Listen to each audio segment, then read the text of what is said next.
We've heard plenty of saber-rattling and talk of the use of nuclear weapons.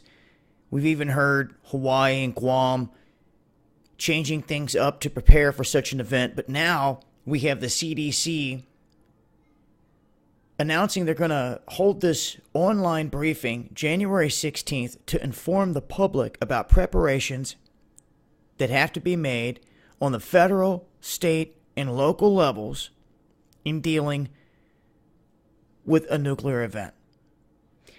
Now, they say that, well, they try to stress on their website that an event is highly unlikely, but if it happened, it would have devastating results. And there are things that you can do fundamentally, safety measures that can help alleviate some of the more devastating effects, like sheltering in place, they state, for the first 24 hours, that being crucial.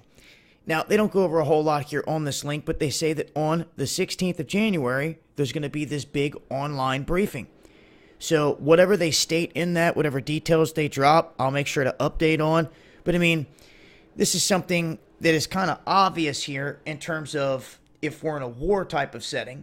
It's not so obvious if you're in a peace type of setting, but of course, a nuclear strike could happen at any time. Now, I personally do not see the United States getting hit with nukes like that.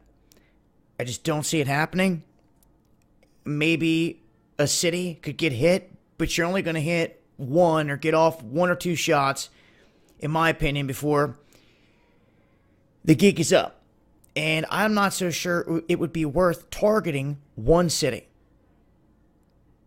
asking for a death wish. And we've talked about this before. When you want to talk military tactics and you want to think strategic, and the reality of something going down in this world, it's not going to be Kim Jong-un launching a missile across the ocean and striking San Francisco.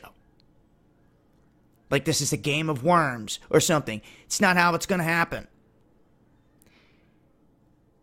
In my opinion, it's going to happen from an EMP above the country, or any country. And it can be done so through a satellite in which they already have circling every single country at the perfect height.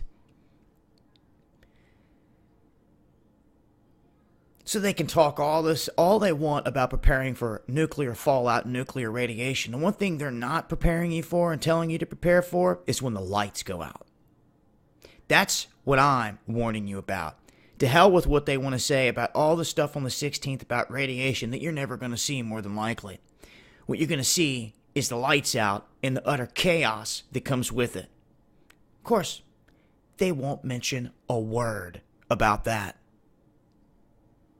That's what you need to be paying attention to. It's been Dabu 7.